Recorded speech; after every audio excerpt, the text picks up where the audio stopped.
atheists, agnostics, long-haired weirdos, short-haired weirdos, vandals, hooligans. The government, hug the government, love the government, hug the government, love the government, hug the government. Welcome to The Politics Guys, a place for bipartisan, rational, and civil debate on American politics and policy. I'm Northern Kentucky University political scientist Michael Baranowski.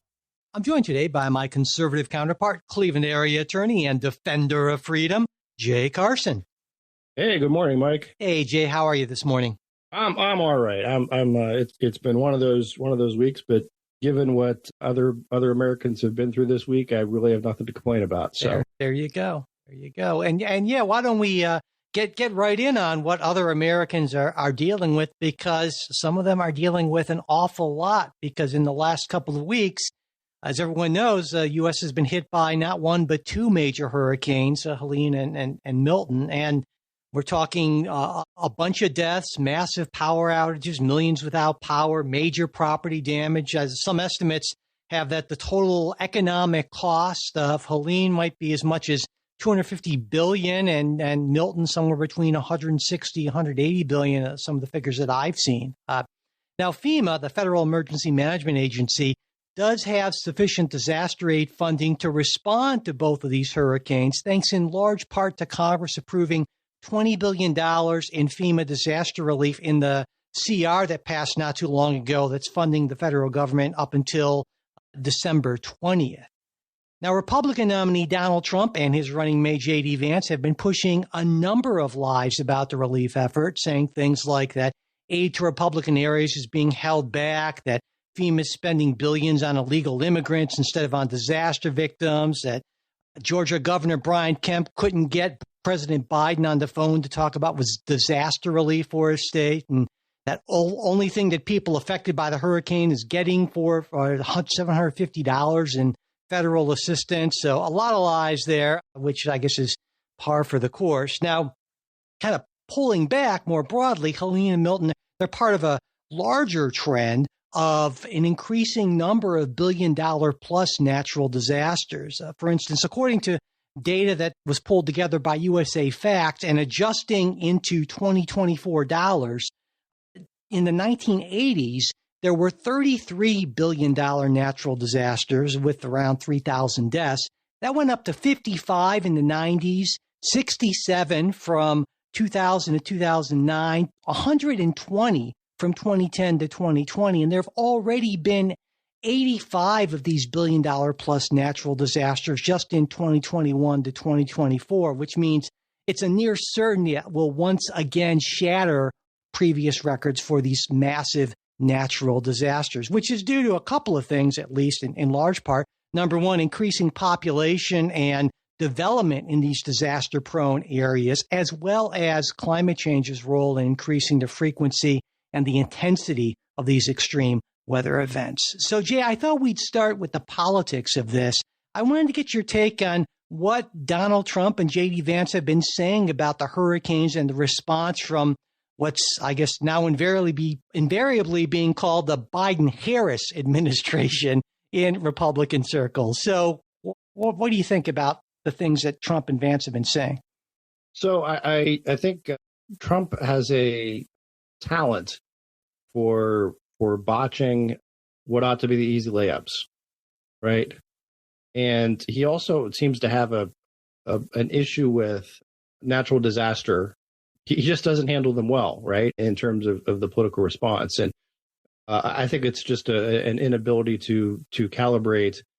He sort of sees everything as, how can I score points on this, even if, maybe scoring short-term points loses him long-term points. The other problem, and I guess it's sort of a weakness of the, Trump way of doing things, right, is there is this tendency to, in times of a crisis, shoot first and ask questions later, if at all.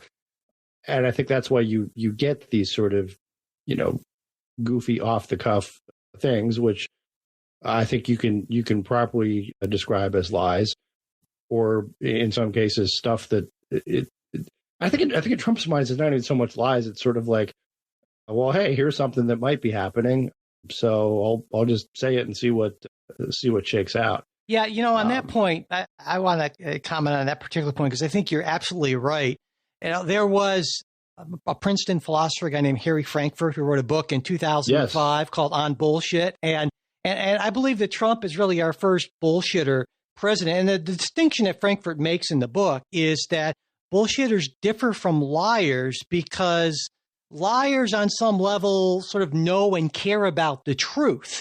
Whereas for bullshitters, the truth is irrelevant. And I think that's Trump. That truth is, it doesn't matter if something fits a narrative that he wants to push, then that's fine. That's the important thing. It's not about truth or falsehood. It's about power. And for Trump, I think that's very much exactly how he doesn't care. I don't think even a little bit about truth. And I think this just exemplifies that sort of viewpoint. That sounds like what you were getting at. If I wanted to put that. Yeah, no, it is. And I think I'll say it is. Trump has a peculiar aptitude for it, but it's not unique to Trump, and it's not unique to Republicans. I think it spreads throughout a lot of the political world, where there's the sense of, and look, it's sometimes in the legal world, in that.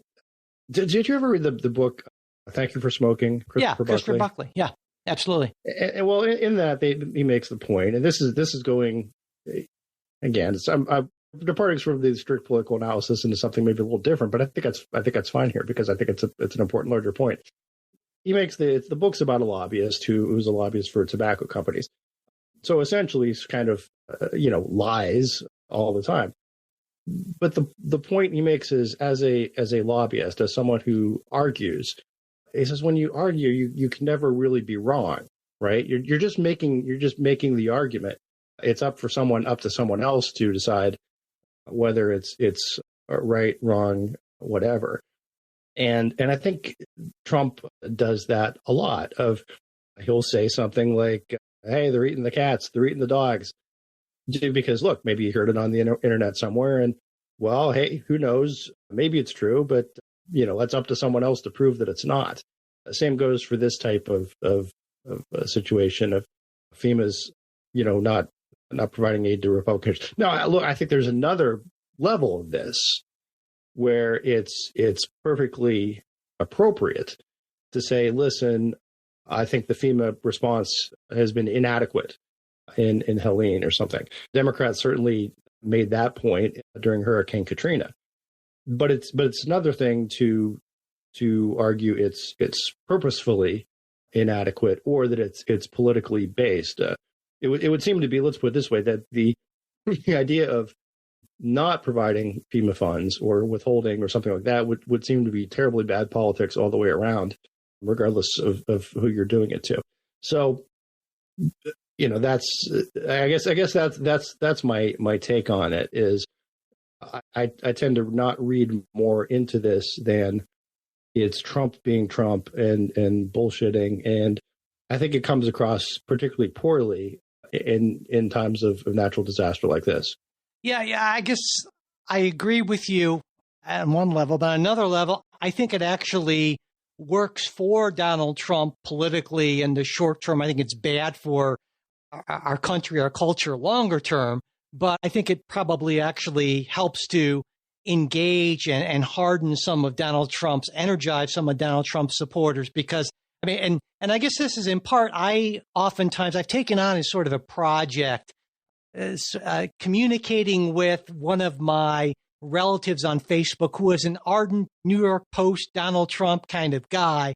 And he's posted so many things about immigrants and these disasters. And what I've realized is that it takes him maybe about 10 seconds to post one of these things with, oh my God, look at how horrible the Harris administration, which it's become to him, is. And it'll take me about 10, 15 minutes sometimes to actually find solid documentation to debunk his claims. And I think that's why sometimes I'm just filled with almost despair because the debunking is always harder to do than just throwing out some bullshit. And that I can really see this in this case. Yeah. Really no, that's exactly. Well, and I think there's something else that goes on that I think it's worth talking about. And everybody says, "Oh, you're excusing Trump's lying." No, I'm not doing that. But there is a function of the making the extreme case, right? That people sort of then discount what he says a little bit, but there's still, I don't want to say a grain of truth or a kernel of something in there. But, for example, on the storm, if he says all these things and FEMA's withholding aid to Republican areas and so forth, yes, that's outrageous. But then sort of in the back of your mind, the second step is you say, yeah, that's ridiculous. But you know what? FEMA really could have done better in this situation. Right. So like he gets people to that point where he wants them. Sort of the same thing with the immigrant. Well, okay, they're not eating cats and dogs. But you know what? I can see how a big immigration wave on a small community could be a strain on resources. Right. It's sort of that he moves the ball by making sort of the more extreme comments, which even if those are discounted, highlight I think this is kind of what May said a couple of weeks ago that everybody got mad about. And I think she was just pointing out sort of what's a political truth, right? Is it shines a spotlight on these issues. Sure, that's what J.D. Vance said. Legitimate issues at their core. Yeah. But the spotlight has been manufactured. Yeah, that's what J.D. Vance said, basically, is that, hey, I'm okay with lying as long as it focuses people's attention on an important policy issue, essentially. And I think that's true. Go ahead. I'm sorry, go ahead. I think that's certainly true for some folks, but I think there's a large swath of the population who know that they actually do take Donald Trump very literally, like my relative, and there are a lot of people like him. And so I really think that's the bigger problem, is that, you've said for years, well, don't take Trump literally, take him seriously, but not literally. Well, exactly. Yeah. But that's wrong, I think, in the sense that you do that. But I think you are a weird, like rump sort of Republican rhino of the past sort of person. And for millions of folks who idolize literally Donald Trump, they take him seriously and literally. And so for them, this dehumanizing language about Kamala Harris, about immigrants, I've seen normally what I used to think is decent, loving people having no problem calling Kamala Harris a bitch. What is this? And it's this ugliness, this crassness that Donald Trump, you're right, he's not the only person, but he's taken it to 12. And it just fills me with despair, Jay, I got to say. Despair. Don't despair. Two things. And I'm wondering, maybe your time in the ivory tower has changed you, Mike. But that's the point. That's my point. You're the one in the tower. I'm saying you're the one, I think, who has a lot less exposure to non-college educated, non-really sort of sophisticated Americans who make up such a small minority of the population. And I feel like I have a lot more exposure to that. And what I'm seeing is just very different from what you're seeing. So I think you're in the legal ivory tower and I have more exposure to the world and I'm seeing this stuff that you don't get. At least that's my take on it. We both think that the other one's out of touch, I guess, in that sense. But yeah. Well, I'm thinking of my, working class roots in Youngstown, Ohio. I grew up in a middle class family, Mike. Tell me about your job at McDonald's. I'm certainly familiar with the relatives around the table spouting off and the friends and but I sort of grew up in that of seeing those things of people, as you say, who are nice, decent, loving people, but may say terrible things. And I think my response is, having grown up in that sort of environment, you realize that they don't necessarily mean those things in the way they say them. That's just their vernacular. Oh, see, I disagree. The hatred that I feel coming off of otherwise loving, decent people in non-political realms, that to me feels very real and very visceral. So that's not maybe your relatives are different than my relatives. Maybe my relatives aren't as horrible as yours, but no. So I do want to make sort of another point, and this is sort of by the same token, right? Because I think this is where we're going to go next in talking about something like climate change.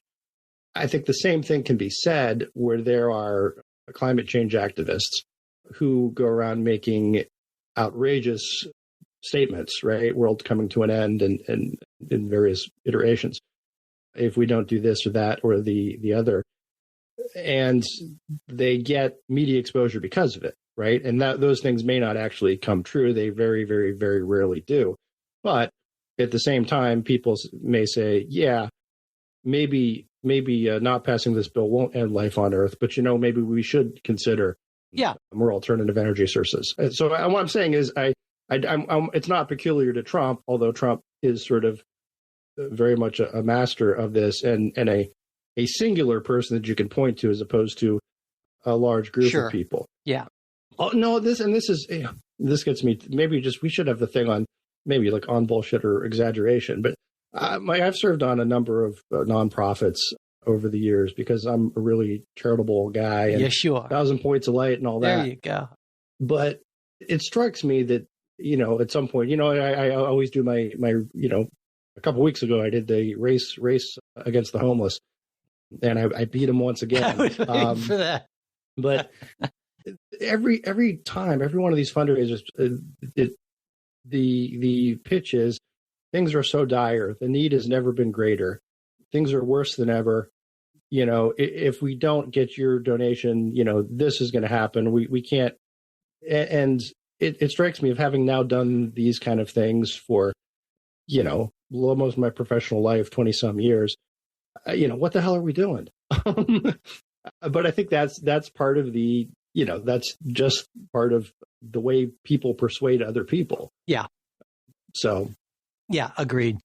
Well, let's move this from sort of philosophy back into public policy, at least a little bit, because looking at this in terms of policy, I'd argue that FEMA needs to do a lot more in the way of flood mapping, for one thing. I mean, and that state and local governments certainly should be revisiting their building codes. I mean, I feel like this is a core function. Well, a lot of places have, in fairness, but go ahead. Yeah, I'm just saying that. I mean, for instance, FEMA a few years ago said that something like, I want to say 40% of the, over 40% of the flood insurance claims that they were getting were outside of official flood zones or in places that FEMA hadn't mapped, because there are actually a lot of places that FEMA hasn't mapped. And even when they do try to revise their flood maps, they tend to get a fair amount of pushback oftentimes from municipalities who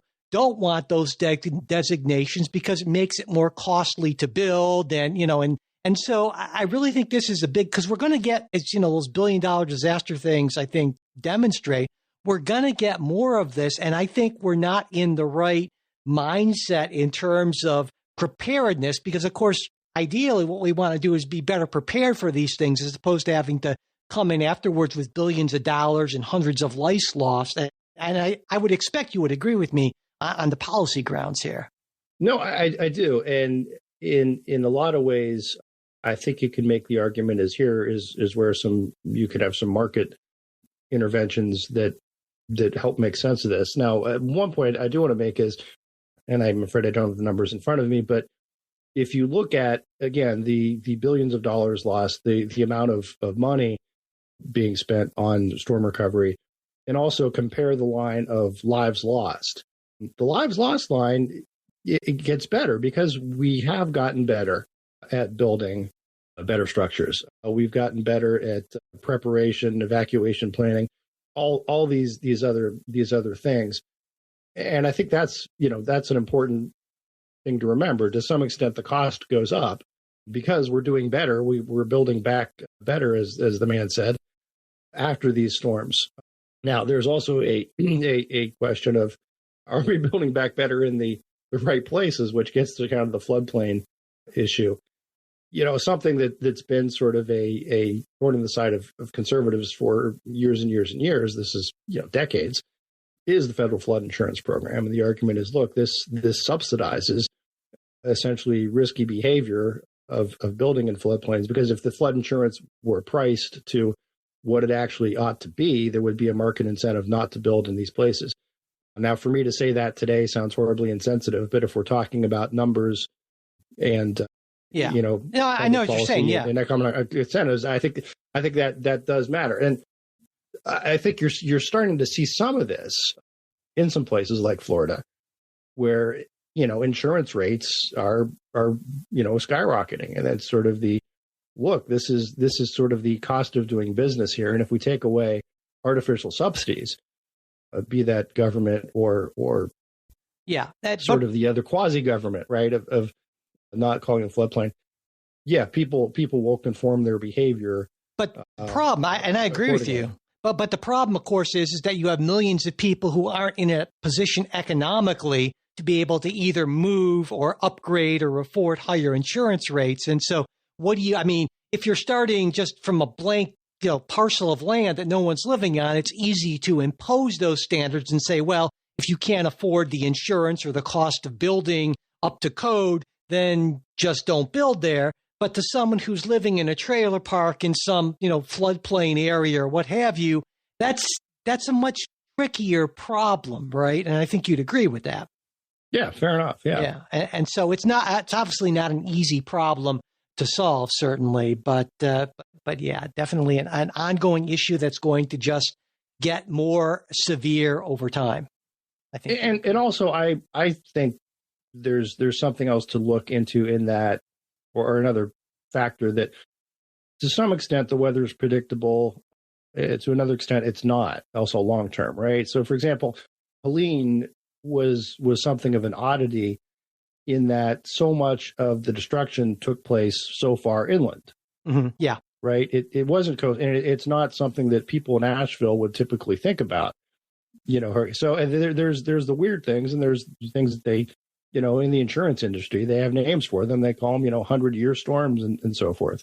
That you do have these, sort of black swan type events, and it's difficult to tell right now. I mean, you can make the argument whether we're seeing more of them, or maybe it's just a blip one way or the other. But the idea of okay, now this is something that people farther inland have to worry about. That's sort of new.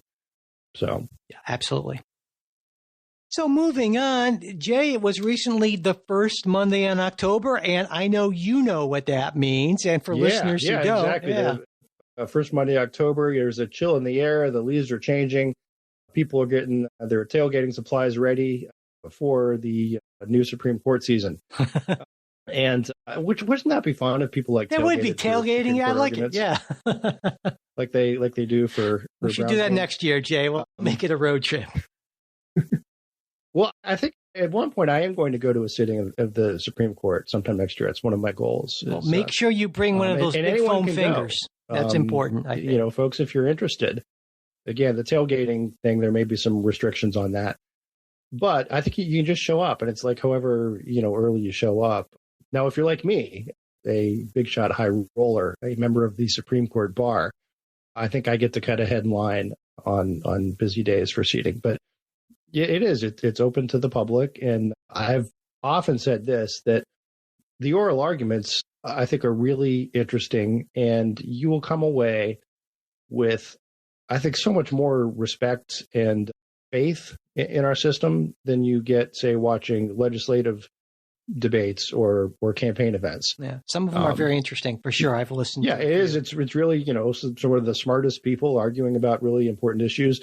Much like this show. So anyway, the opening day, the argument was in Garland versus Vanderstock, and this deals with ghost guns, so-called ghost guns, which are untraceable weapons without serial numbers that you can essentially build yourself from online kits. Now, some folks may say this is just a fun hobby.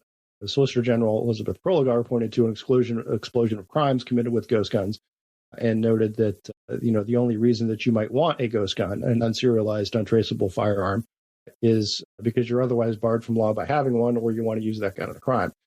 What the case involves is ATF rule that interprets the Gun Control Act of 1968 that would include ghost guns as firearms. Now, the law defined firearm as a weapon that which will or is designed to expel a projectile by the action of an explosive, including the frame of a receiver or any such weapon.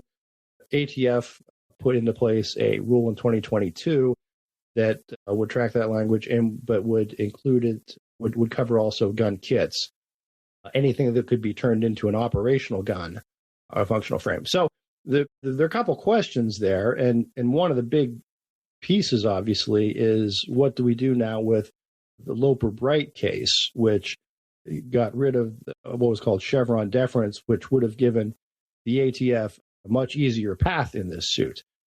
I guess in terms of actually the argument, Clarence Thomas pressed the Solicitor General on whether the 2020 rule was consistent with former ATF past practice or represented a fundamental change in approach.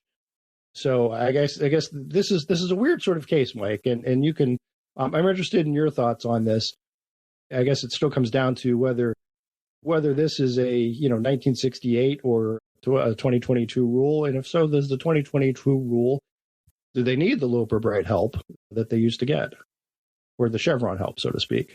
Well, to me, the fundamental question is what exactly is a frame or a receiver? When is a gun part not a gun part? And I think we can say that, for instance, I think there's a more fundamental question, but go ahead. But I guess, Justice Alito made a bad analogy. He said, if I put eggs and some chopped up ham, pepper, and onions, is that a Western omelet? And Preligar said correctly, no, because these are things that can be used to build all sorts of things. But when you're talking about a gun kit that is being sold as specifically as this is to make a gun, and by the way, all you have to do is drill out a couple holes, pull out a plastic tab, what have you. It's easy. It's simple. We'll even send you the drill bit and links to the YouTube videos on how to do this.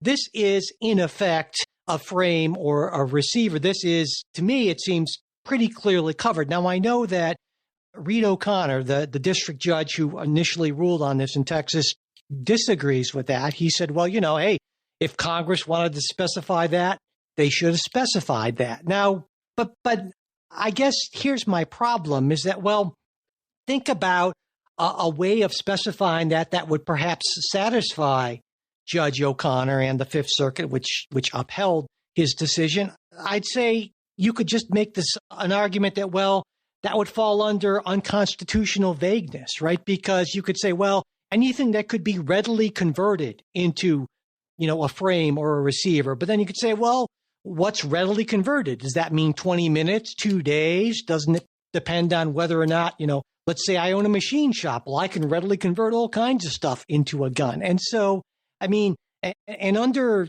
past precedents of the court, which I don't think are going to change, a law is unconstitutionally vague if it doesn't give regular people kind of a sense of what actually is illegal, or it has so little standard that you can basically arbitrarily enforce it. And so it seems to me that you have a situation here where I would argue that Judge O'Connor, maybe some of the judges on the Fifth Circuit, and probably at least 4 justices on the Supreme Court would say there's really no way to regulate these as far as I can tell. So that's why, to me, it falls back into a common sense sort of view of this, which I think at least five justices are going to go with based on what my sense of the oral argument, that no, who are we kidding?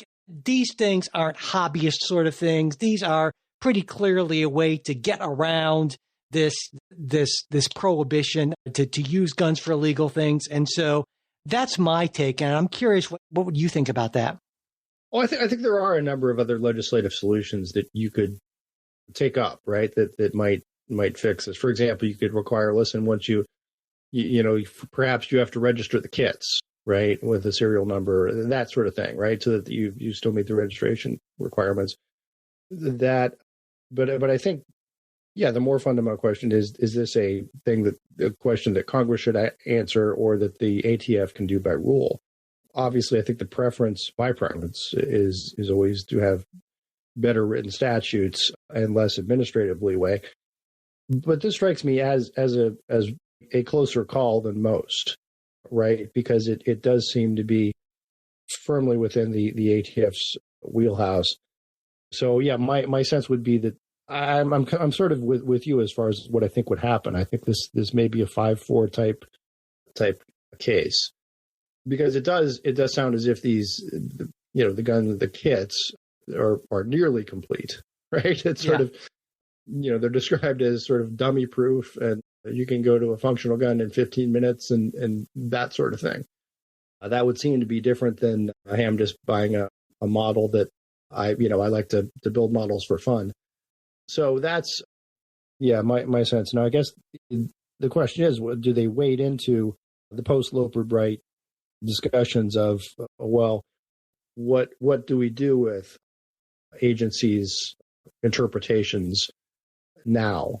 Is it no deference? Some, again, it's not deference, but right. Is there something else in between that's possible? But I think even in a post-Chevron environment, the court still has indicated that it will give serious weight and consideration to. Yeah, that's what I mean. That's what I'm wondering what. But I think we haven't had that case come out yet where they've articulated that here's that post-Chevron standard. Right.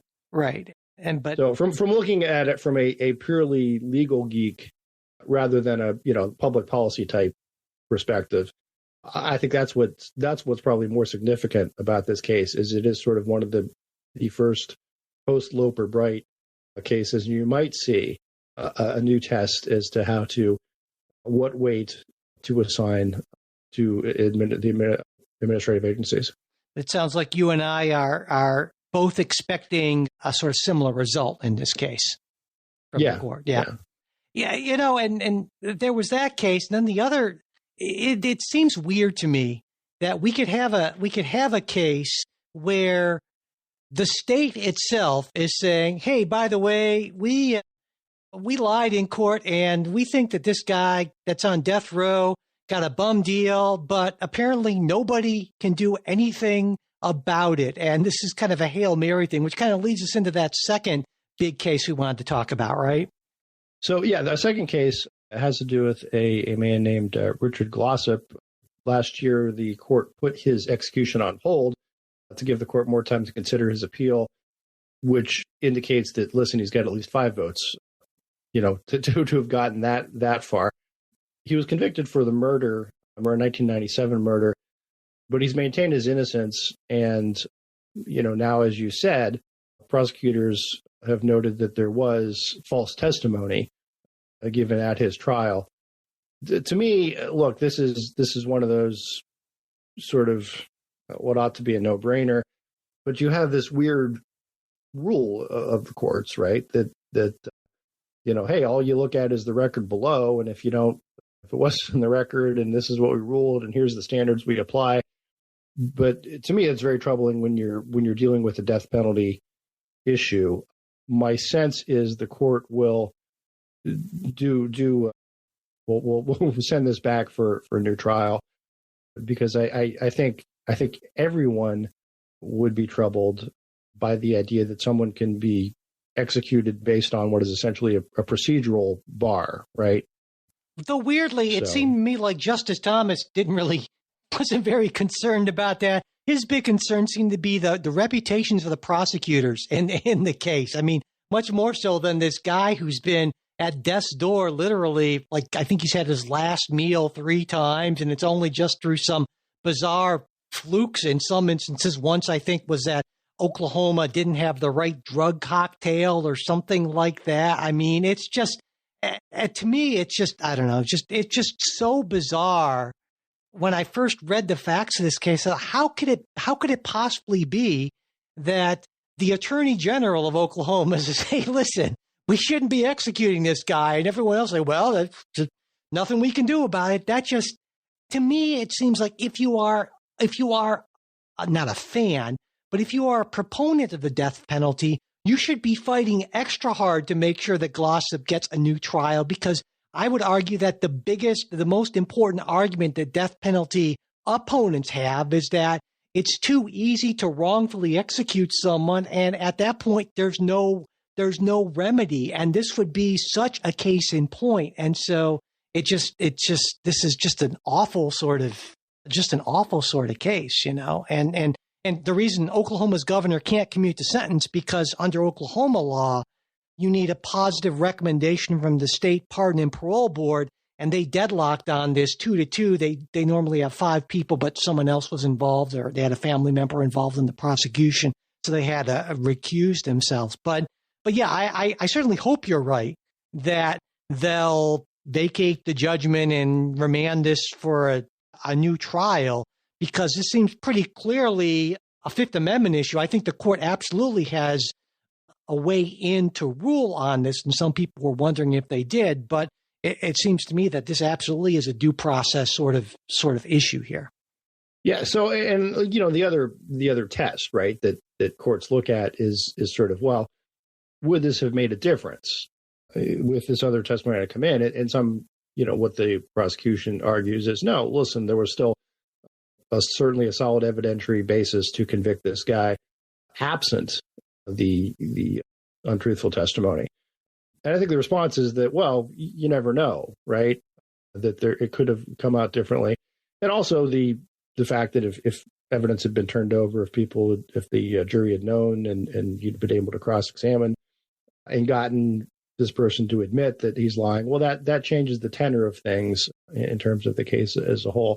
So that's, I mean, and just in this case, I've talked about the death penalty a number of times, and I think there's an argument to be made from the conservative standpoint that the death penalty is a difficult and perhaps a not inefficiently run government program, and I think there's an argument to be made, and I'm not making the argument one way or the other. I'm just pointing out here's where it is, that and we do end up spending a lot more in terms of money, in terms of time, in terms of stress, emotion, wear and tear on our legal system through the death penalty that we would not have to do otherwise if we didn't have it. Yeah, and just to be clear, in this case, Glossop wasn't the actual murderer. It was this guy named Sneed, and he avoided the death penalty by taking a deal to testify that Glossop offered him $10,000 to commit the murder. And Sneed was the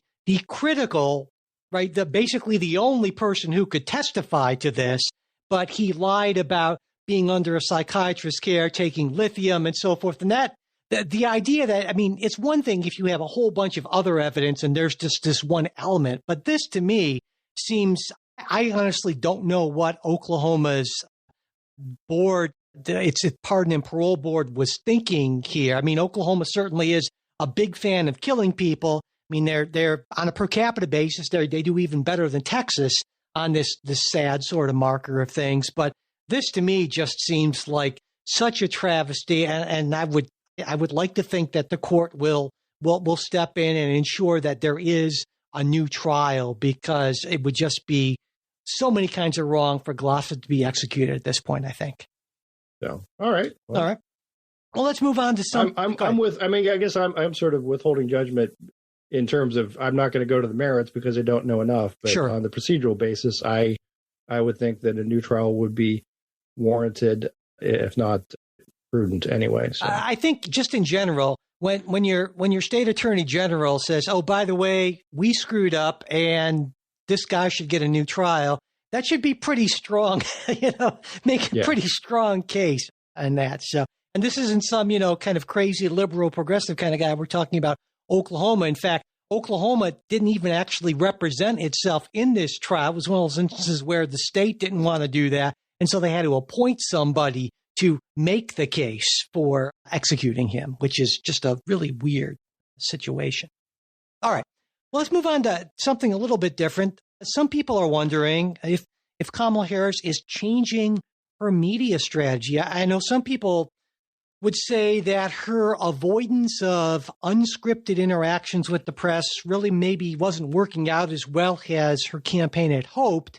And so now they've been starting to engage a lot more with media. There was interviews on The View, Howard Stern, Stephen Colbert, the Call Her Daddy podcast, which is maybe a lot of folks haven't heard of, but it's really, really huge. There was that Univision Town Hall, and of course, 60 Minutes. And a lot of these forums clearly inherently pro-Harris, though I would argue we've seen both campaigns focus on friendly media. I mean, the Trump campaign's doing a lot with those kind of influencers and podcasters that have the kind of the young male, largely pro-Trump audiences.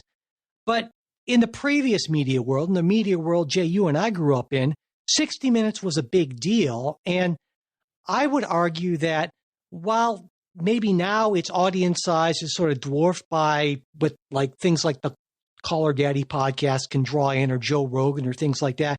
But up to this point, the 60 Minutes October interview has been seen as essentially almost mandatory. Almost every major party nominee has sat for an interview on the show in October of the presidential election year. But here again, like in so many other areas, Donald Trump, Norm Breaker, right? He initially agreed to an interview, but then his team abruptly canceled it. 60 Minutes says that was because Trump's campaign said, well, you can't fact check us. And they said, well, no, that's what we do. But the Trump campaign offered a number of other explanations as well. One of them is about, well, we want Leslie Stahl to apologize for an interview she did in 2020 and blah, blah, blah, whatever. But after that interview aired with Harris, not with Trump, who, again, didn't do it, Trump claimed that 60 Minutes was essentially running a campaign ad for her, and that violated federal law. They edited the segment, according to him, to make her look as good as possible. And even so, he said, but still, people who know said that it's the worst interview they've ever seen. It's Donald Trump. But, that's exactly, yeah. But I've seen a lot of interviews, Mike. Yeah. That's the worst ever. And so Trump demanded that 60 Minutes release the full unedited transcript, and also said CBS should lose its broadcast license because of this. And that follows Trump saying that ABC should lose its broadcast license for the moderation at his debate with Harris. So, Jay, I guess before we get into Harris's 60 Minutes interview and the media strategy thing, I'm guessing that you're not necessarily a big fan of just kind of revoking broadcast licenses. No, I think that's sort of silly talk, and I think it's troubling. Again, this is one of those sort of things where I don't particularly take him literally or seriously. So no, I think that's ridiculous. That would be a blatant First Amendment violation, and it would never happen. That said, I think the appropriate penalty is these media organizations should face some public scrutiny and some questions regarding whether they are serving as legitimate, new independent news agencies or, arms of the campaign. If you look at the, into the video piece of this, what happened is that CBS had at one point run sort of a teaser video of part of the campaign, or part of the interview. See, they got me. Part of the interview, which had Kamala Harris answering a question one way, and then the eventual interview had that exchange cleaned up, as it were. It was also cleaned up in the transcript. I think that's a real concern. I think it goes to CBS's credibility, and I think people should know about it. And you can make the argument that this is you should take their reporting with a grain of salt. I think that's fair. The other thing I would say, I think CBS, did it was not a softball interview like, say, Howard Stern or the Call Me Daddy or any of those. I mean, there were some substantive questions asked, and I think she did. I don't think she did great on that. I don't know if I'm going to go and say this worst ever interview I've ever seen. I don't particularly care. I don't have a list of like worst interviews I've ever seen, so I'm not sure where it would put it on that. But I think if you're Kamala Harris, you'd say this, it wasn't great. But that aside, I think it was as good. Yeah, I was going to say, I think it was as good as she could sort of expect. I mean, the fact that she has to the fact that she knows she's going to get questions from any, serious interviewer about her changes in position. And she doesn't have good answers for that. The best answer that she has is, well, I've learned a lot and in touring the country and all that. But I think everyone gets the stench of kind of the word bullshit's come up before. And I think we all get that, well, when you are trying to run for the Democratic nomination to the left of Joe Biden, then you espouse certain positions. I mean, Donald Trump's done the same thing on abortion and other issues, right? I mean, so this is not shocking sort of stuff. It's just in Harris's case, the period of time in her change of views has been much shorter because she was running against Joe Biden in 2020. And so that makes it harder for her to make a convincing case that she's changed. I mean, it's the same sort of thing that people point out about J.D. Vance, about these posts that people have pulled up saying, Donald Trump is this reprehensible guy who's a hater, who's anti, and how do you explain that? Well, we all know, J.D. Vance got a taste of power, and it's a big aphrodisiac, and he's more than happy to be a Trump bootlicker to get a shot at that kind of power. And so I think we all know what's going on. It's just a lot harder when you have a shorter time period. At least that's my take on that. Well, yeah, and two things. I mean, and again, first, I do want to highlight that, look, the interview was edited. As almost all interviews different are. versions. Yeah. I think that ought to be a little troubling. Well, wait a second. Well, before you before you get into, do make her look better. But I think I want to respond to that because I think almost all interviews are edited. You sit down with someone, and so there are always going to be editorial decisions made, and those are inherently subjective. Just like when Fox News, Sean Hannity sits down with Donald Trump or J.D. Vance, there are going to be edits made to that. And so I don't think it's troubling. I just think that's just the nature of how TV interviews are. Well, but when you've got two side by side that you can compare and you say, listen, this answer sounds a lot more cogent than the one that was actually given. No, I think that's a fair criticism. I'm not saying this is the end of the world. This is a tremendous conspiracy. This is, pull the broadcast license. I'm saying this is something people should know about. That said, I think there were a couple great questions that Bill Whitaker asked, where if you watch the interview, he asked the question, and I wouldn't say they were softball questions, but they weren't hardball either, right? It was sort of a, tell us what you would do, in terms of the make economy. your case sort of thing, and explain yourself. Kamala Harris goes on for a while, and it goes back to Bill Whitaker, who's just kind of this kind of glazed look in his eyes, like, well, what are you doing? Asks the question again. And yeah, so I think that did not help her. And again, the sense of, I think, how it plays politically is a lot of people will look at 60 Minutes as being a favorable forum to her. And she's not able to hold up under sort of moderate pushing.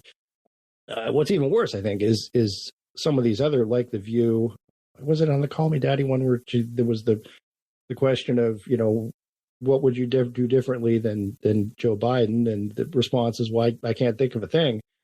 And, and it's like, well, it's completely unfair that someone would have asked her that kind of question. Who could have seen that coming?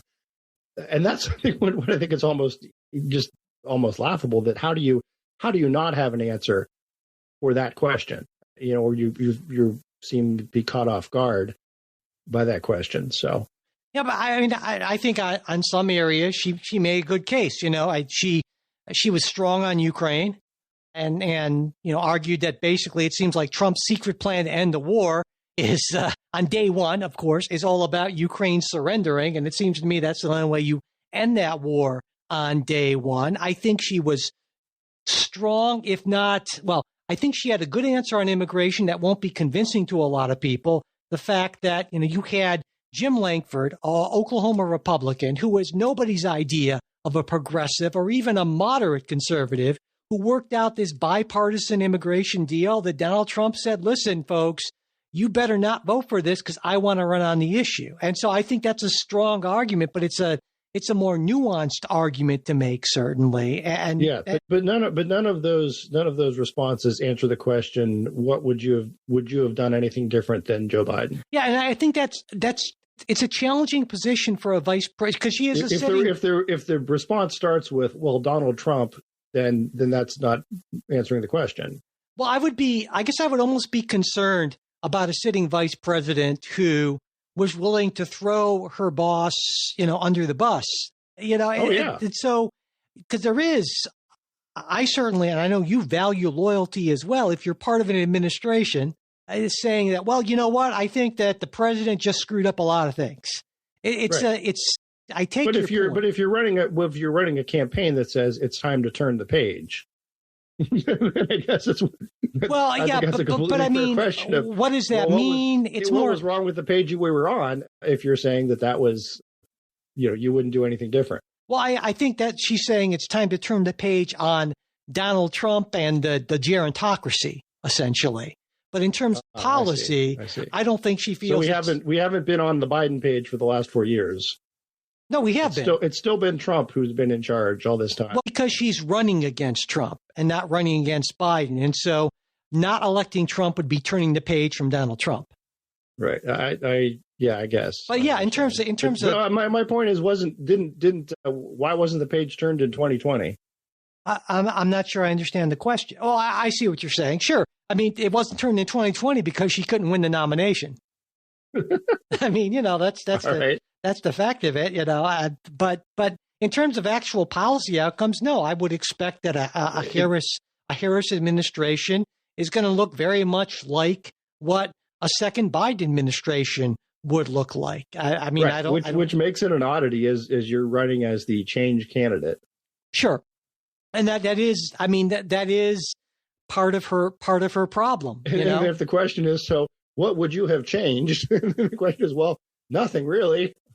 Yeah, and I think that's actually, it's actually an honest answer. If anything, she'd be a little more. I would expect her to be. I agree. I think that is probably the honest answer. Yeah, and so it's nice to hear an honest answer. But you're right. Politically, it doesn't necessarily sound very good because, rightly or wrongly, if I'm the Trump campaign, I would expect they should have those commercials up and running by next week. And they did, right away. They had that little snippet in there for sure. So I mean, I didn't really learn anything in the interview. The only thing I learned, I guess, is that the gun that Harris owns is a Glock. I mean, but that doesn't really, that's really about it, essentially. So do you really think that the October 60 Minutes interview matters anymore these days? Certainly. And I suppose it depends on who you're talking about, right? I think it matters more in a Kamala Harris type situation where she has been sheltered from the media and hasn't had any sort of serious interview, hasn't held that press conference that we're still waiting on. We haven't had the old virtual, whatever the other virtual primary that we were supposed to have, and all that sort of thing. When you have a candidate who has just essentially been running since the middle of July, and I think it's more important when you've had people who have been out, done the whole primary hustings bit, done all those interviews, and people have a sense of this is who they are. I think it's less important. Yeah, in the end, I don't think it's going to make that much of a difference. Though I would expect that this was probably her last best opportunity to sort of get herself before a mass audience of at least some significant number of undecided voters, because 60 Minutes has sort of that staid, more kind of conservative-ish sort of thing. I mean, CBS as a network kind of feels that way to me, just generally with their programming, as opposed to something. No, I wouldn't say conservative. I would say old. Yeah. So exactly. Exactly. That's a good point. But I mean, it's very different from something like Stephen Colbert or The View or something like that, where this is about as close maybe as she's going to get to sort of a middle of the road sort of getting out. I think the other difference is that CBS professes to be a hard news organization, right? And they're certainly harder news than The View. And Call Me Daddy. And exactly. What was the other one you mentioned? I mean, are more Stephen Colbert. Entertainment, or infotainment, without a doubt. And on the Call Me Daddy bit, a little bit. I mean, one, it looks like we've been doing this wrong all these years. Two, I mean, it's sort of, I remember a time when people were sort of scandalized by Bill Clinton going on Arsenio Hall and on MTV, right? Yeah. But there was sort of this like a loss of dignity in the presidency that you would have a candidate that would campaign in these, venues. And then here's Kamala Harris. I think that's interesting. So, I've been thinking a lot about that sort of thing, Jay, and we don't have time to go into it, but what it essentially boils down to is I have this sense that we've always said that politics is downstream of culture. And I think when you have sort of a degraded, standardless, debauched, degenerate sort of culture, you're naturally going to get that in your politics as well. And so maybe this is just me sounding like some sort of old. I mean, I've never been a high culture. You can say, I mean, say the same thing for Howard Stern, right? Yeah. Again, I mean, 30 years ago, I mean, Howard Stern was popular. A lot of people liked Howard. I was never particularly a Howard Stern fan. It's too rambling for me. Against him, but I wasn't one of those, Yeah. But the argument, the idea that a serious politician would sit down and talk to Howard Stern would be ludicrous, would have been ludicrous in the 90s, even into the early 2000s. Yeah, without a doubt. And I think that loss of, dignity, gravitas, seriousness, and it's not just Donald Trump and these sort of things. I mean, it's when you have the richest man in the world hopping around the stage with a Occupy Mars T-shirt on, looking like some adolescent. It just makes me sad in some really deep sort of way. And I got to wonder, I know civilizational decline. See, it's still there. There's still a flicker of that Burkean fire. Oh my gosh, in your soul that's waiting to reignite. For sure. One of these days. Sure. Maybe one of these days. But that day will have to wait. And what also will have to wait until our midweek show. We want to talk about the already well over 100 election lawsuits that have been filed. They're stacking up like firewood there. We also want to talk about a new analysis of Trump versus Harris on the economy. And I always like this, a new rule from the federal government, this one on lead, which has been the bane of certainly Gen X. The reason why Jay and I are only slightly less brilliant than we otherwise would have been, and maybe some other stuff as well. All of that's going to happen on the midweek show. And if you are already a supporter, you'll get the full midweek show. If you're not, you'll get the first 10 or 15 minutes or so, but you can get the full thing by becoming a supporter. We hope you will do that. You can always find support links in our show notes, and it really does help keep the show going. And if you can't afford to become a supporter, but you would like to get that full midweek show, just let me know. I'm at mike@politicsguys.com, and I can get you set up with that. And whether you support us or not, it really does help out if you subscribe, rate and review us on whatever podcast app you use, as well as share episodes on social media. And as always, before we go, I want to send out a special thanks to our excellent executive producing team, Bruce Johnson, Wilma Moreno, Daniel Toe, Ryan Beasley, and Don Oglesby. We'll be back with a new episode for you next week. We hope you'll join us.